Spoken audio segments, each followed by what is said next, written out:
techniques et financiers, honorables élus territoriaux, notabilités religieuses et coutumières, Mesdames, Messieurs les représentants du secteur privé, de la société civile, des organisations d'agriculteurs, d'éleveurs, de pêcheurs, d'artisans, Mesdames, Messieurs les représentants des femmes et des jeunes, honorables représentants des forces vives de la nation, honorables invités en vos rangs et titres, mes chers compatriotes.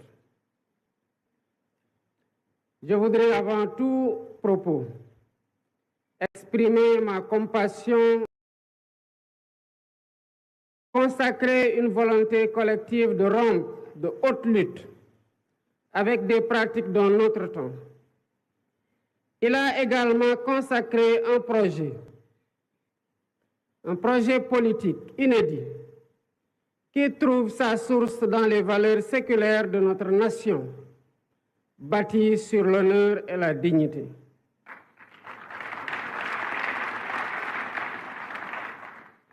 Pour rappel, lors de ma prestation de serment le 2 avril 2024, je m'engageais devant vous à mobiliser les Sénégalais d'ici et de la diaspora autour d'un projet national fédérateur orienté vers un futur serein.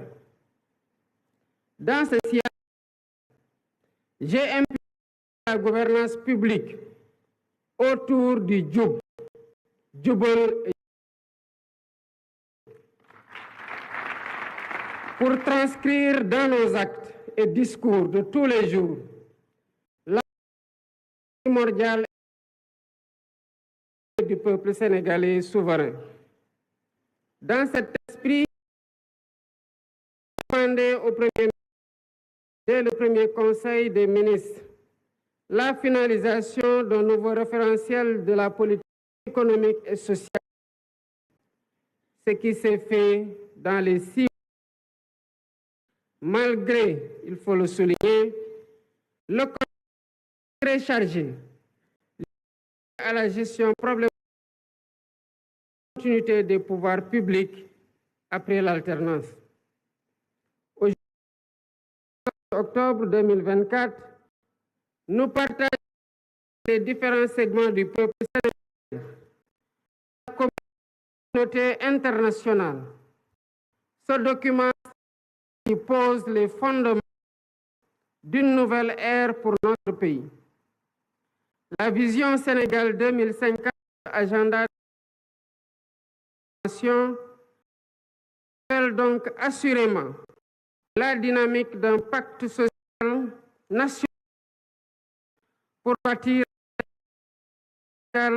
national pour bâtir un Sénégal souverain, un Sénégal juste, un Sénégal prospère. Ce document traduit en profondeur notre ambition de dépasser les clivages et les défis et de réviser totalement les schémas classiques du passé qui entraînent une stagnation et une régression sociale inacceptable,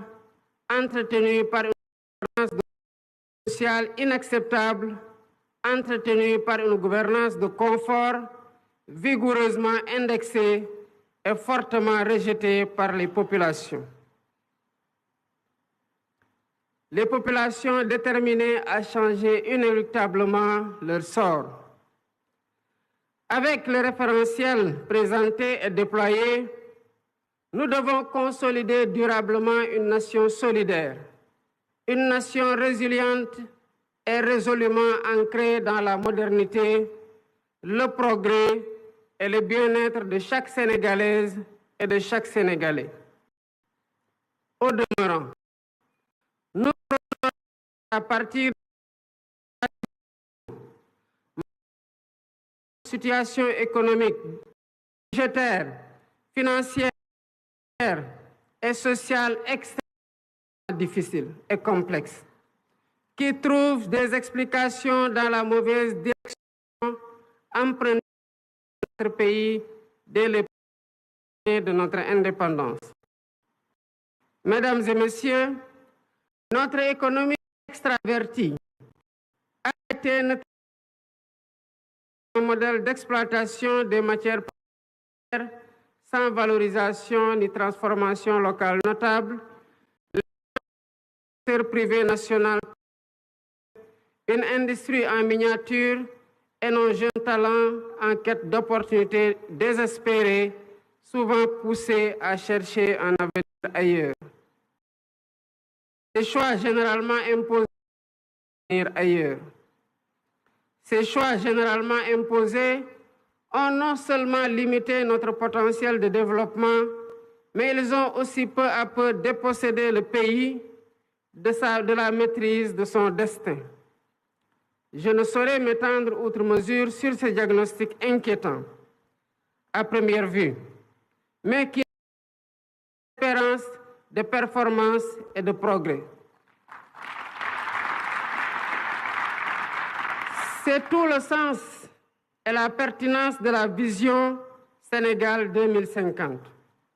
Cette nouvelle stratégie nationale de développement est une réponse innovante aux défis de la transformation systémique du Sénégal. Elle repose sur une vision endogène claire, cohérente, ambitieuse et assumée. Cette feuille de route pour les 25 prochaines années, qui fait l'objet aujourd'hui d'un partage et le fruit d'une réflexion collective, est déclinée en stratégie quinquennale et décennale. Elle permettra d'ajuster et d'optimiser nos actions et efforts en temps réel. Ainsi, la transformation systémique du Sénégal repose sur 4 axes stratégiques déterminants. Le premier axe consiste à être compétitive, créatrice d'emplois. Nous visons à bâtir une économie diversifiée et résiliente et inclusive. Par la valorisation de nos ressources naturelles, qu'elles soient agricoles, pétrolières, à travers une industrialisation ambitieuse. Nous intégrerons nos matières premières dans les chaînes de valeur mondiale et nous transformerons nos richesses sur place, en particulier grâce aux technologies numériques et à l'intelligence artificielle. Le développement de pôles économiques viables associés à un cadre des affaires attractif contribuera à renforcer le secteur privé national et à diversifier notre économie. Dans les tout prochains jours, une loi sur la souveraineté économique viendra consacrer cette dynamique en s'appuyant sur une stratégie de financement solide et concertée avec toutes les parties prenantes. Le deuxième axe est celui de la durabilité et de l'aménagement du territoire. Notre développement ne sera viable que s'il respecte et préserve notre environnement. Nous avons le devoir de protéger notre biodiversité et de promouvoir l'économie circulaire pour que le Sénégal devienne un modèle en matière de gestion durable de ses ressources. En parallèle, l'aménagement équilibré sera assuré grâce à 6 grands corridors de développement qui désenclaveront les zones rurales et relieront les pôles à tous, équitables aux infrastructures essentielles, en particulier dans les régions les plus reculées. L'expansion des énergies renouvelables telles que le solaire et l'éolien jouera un rôle central dans la transition énergétique du Sénégal afin que nous puissions léguer aux générations futures un pays respectueux de son environnement et en phase avec les défis climatiques. Le troisième axe porte sur le renforcement du capital humain et sur l'équité sociale. L'investissement dans l'éducation, la formation et l'innovation sera au cœur de cette transformation. Nous mettrons en place une politique éducative de qualité pour tous, ainsi que des réformes visant à offrir à chaque Sénégalaise et à chaque Sénégalais une opportunité égale, quel que soit son lieu de résidence. La réforme foncière permettra une répartition des terres, tandis que le système de santé sera modernisé pour garantir à tous à des soins de qualité, en particulier dans les zones rurales. En outre, un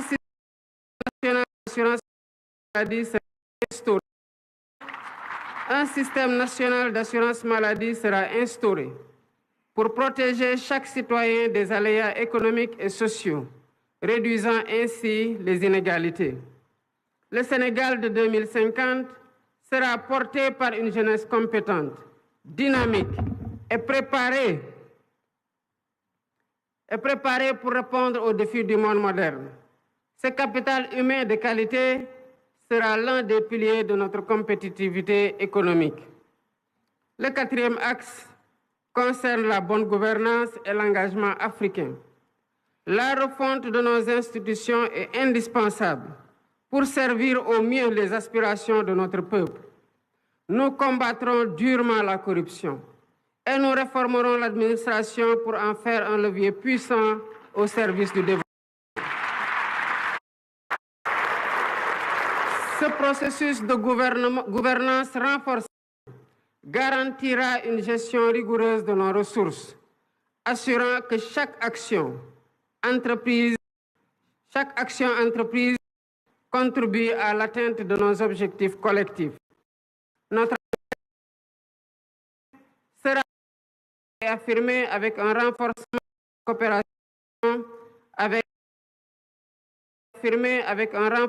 de la coopération avec nos pays frères. Convaincus que l'avenir de notre continent repose sur l'intégration régionale et la solidarité de chaque Sénégalais, d'où mon attachement particulier à son appropriation, à son enrichissement et à sa vulgarisation par une communication adaptée auprès de toutes les forces vives de la nation. L'agenda 2050 s'adresse autant aux Sénégalais d'aujourd'hui qu'aux générations futures. C'est une vision pour un Sénégal qui n'aspire pas seulement à participer au monde de demain, mais à y jouer un rôle majeur, à être un acteur de premier plan dans la sous-région et un modèle de développement pour l'Afrique.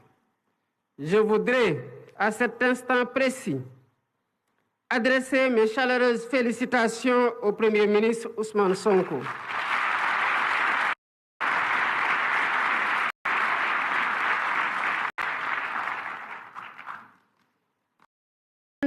De main de maître avec l'ensemble du gouvernement, les services de l'État et les experts nationaux du public et du privé associés à un travail de conception exceptionnel d'une rare pertinence qui démontre la qualité du capital humain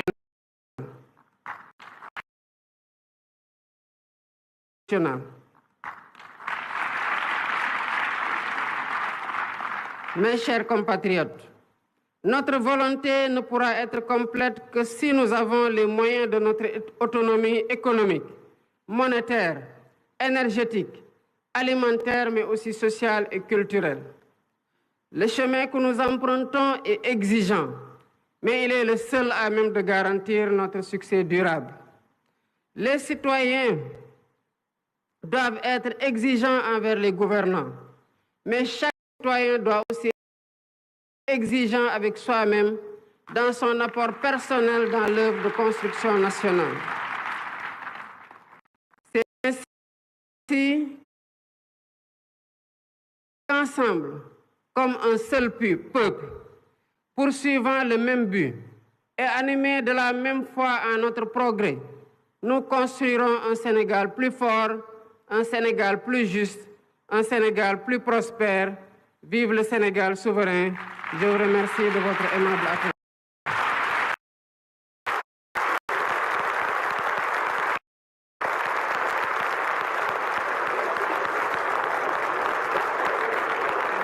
de le voir sur ces images, le chef de l'État, Bassirou Diomaye Diakhar Faye, qui vient de prononcer son